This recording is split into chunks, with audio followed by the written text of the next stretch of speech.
Hey folks, this is Kelani. With pretty much everything relating to the pre-patch done and dusted, I guess there's nothing left to do but wait for Legion to be well and truly over. The battle for Azeroth awaits, so we'll be saying goodbye to the Broken Isles, goodbye to the Broken Shore, and goodbye to Argus. Even though I guess Argus hasn't been in the sky for a while now, but we probably won't find ourselves heading back there anytime soon. Legion was widely considered a fantastic expansion, especially coming off of the back of Warlords of Draenor, and might have reignited the flames of many passionate World of Warcraft players. It might have saved the game as a whole and brought back a whole bunch of players after losing so many throughout Warlords. So as we leave it all behind, let's have a look back and see what we might end up missing from our 2-year crusade against the Burning Legion. Here's my list of 5 things I'm definitely going to miss. This first one is a pretty broad topic, but I'm going to miss a lot of the aspects about our artifact weapons. They brought a whole bunch of interesting puzzle pieces to our character progression, and having each one be something grand and powerful was certainly a nice change from having to cross your fingers for those pesky weapon drops. Although, saying that, you still had to cross your fingers for relic drops, so I guess that argument falls a little flat.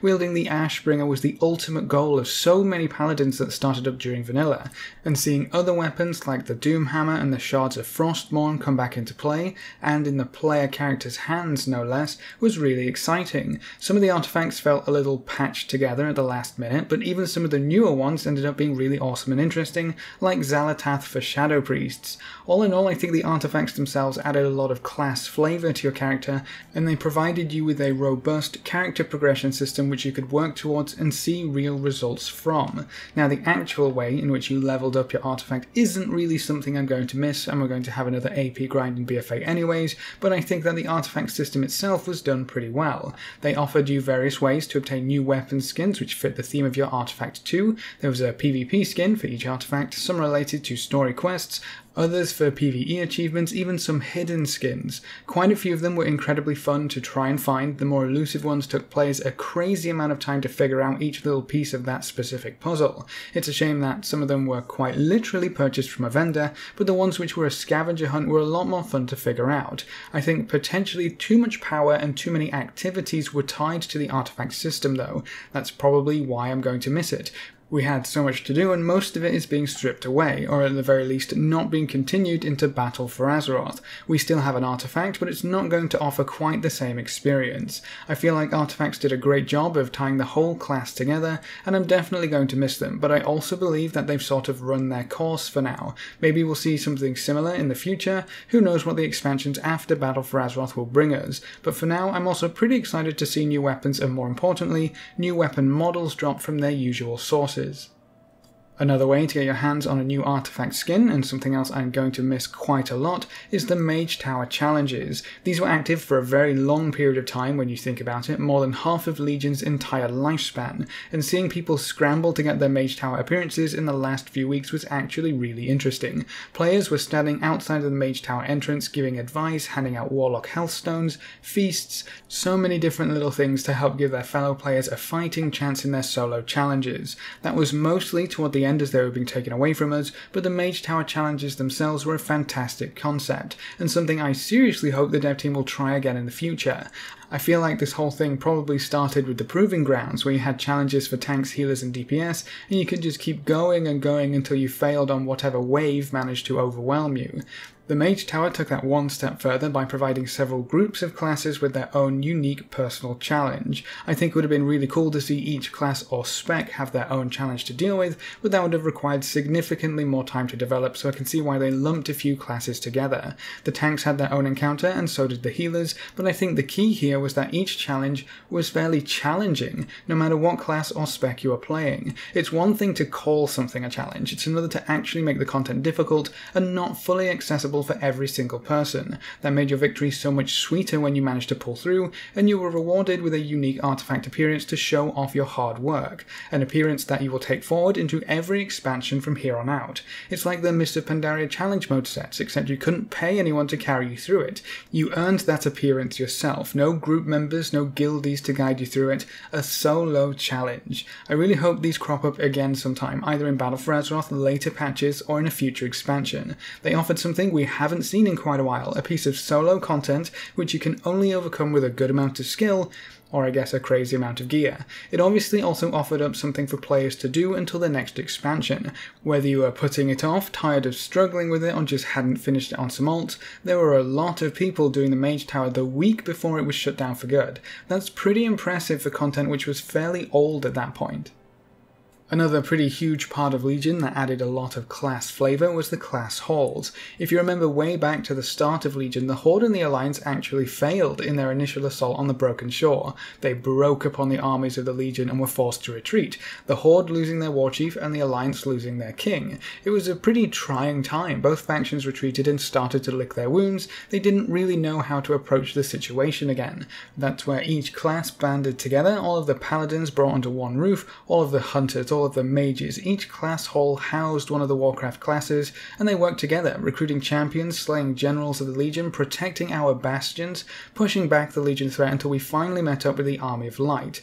The faction lines were blurred a little because you would see players from both the Horde and the Alliance in your class hall just hanging out, chilling, talking about mage stuff, what spells we learned recently and how many people we've managed to kill with the old Dalaran portal. It was just a really nice change of pace from the spikes and hides of Horde bases or the typical golden aesthetic of Alliance bases. I guess Legion really did just flesh out class fantasies with how many class-specific pieces of content they had, from the class hall campaigns, class-specific mounts, and even the class-specific quest lines that led up to the Mage Tower challenges. If you were playing a paladin, you definitely felt like it. You felt like a rogue sneaking around the Dalaran sewers, or a warlock with your own little rock of a planet. Demon hunters controlled a Legion ship, mages basically controlled the inner parts of Dalaran, and hunters just chilled up on a mountain in their getaway cabin. I feel like we aren't going to see anywhere near as much class flavour going forward because we're back to the same old faction conflict, which is probably going to lead to something old god related. Lots of spikes for the Horde, lots of golden lions for the Alliance,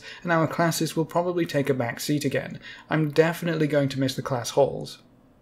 Now, one piece of content that a lot of players seem to have forgotten about at this point is Suramar, the glorious city of the Nightborn, which we spent several months trying to crack open, nurturing a special arcane tree which would help relieve our little helpers from their mana addiction, and help insiders start a revolution to take down the Grand Magistrix and Gul'dan. Suramar was really interesting because it provided us with an entire new story when we hit max level. Getting through the Broken Isles was all about collecting the Pillars of Creation, but Suramar was something new, something mysterious. We started off with just a message in a bottle, and from there we recruited forces, established an entire portal network, and fired up some long dormant ley lines to really get our project rolling.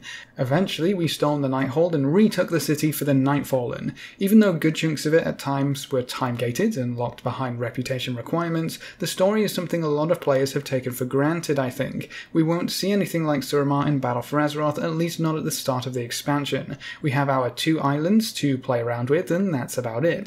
No max level zones, no additional story content to work our way through, just the war campaign and our leveling zones. I'm really looking forward to seeing if something will be added in an early patch that sort of mirrors Suramar, but having a max level zone right from the get-go was really exciting. You had to level up before you could venture through the forests of Suramar, before you could start exploring and discovering what this new zone was all about.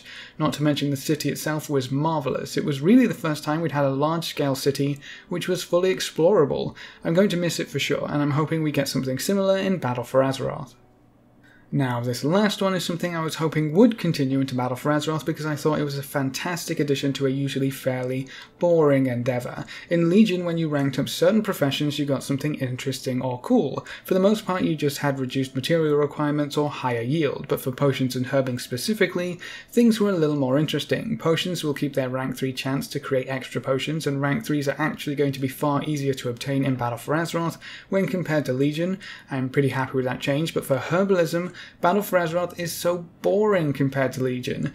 In Legion, each zone had its own herb. When you got to rank 3 of that specific herb, it would have a chance to do something special, something unique. I remember everyone wanted to farm up Aethril rank 3 first because that gave you a chance to spawn more herbs while you were herbing. Fox flowers had a chance to spawn a fox that ran away, dropping a whole bunch of the flowers you were just picking. Each rank 3 was interesting and provided a little burst of excitement whenever they procced. But Battle for Azeroth has left herbalism all sad and dreary again. Your rank ups increase the amount of herbs you get when you pick flowers. How exciting. Not even a movement speed boost, though I guess this does bring herbalism down to the same level as mining and skinning, but still, herbalism was actually somewhat fun in Legion thanks to the cool little effects that could happen.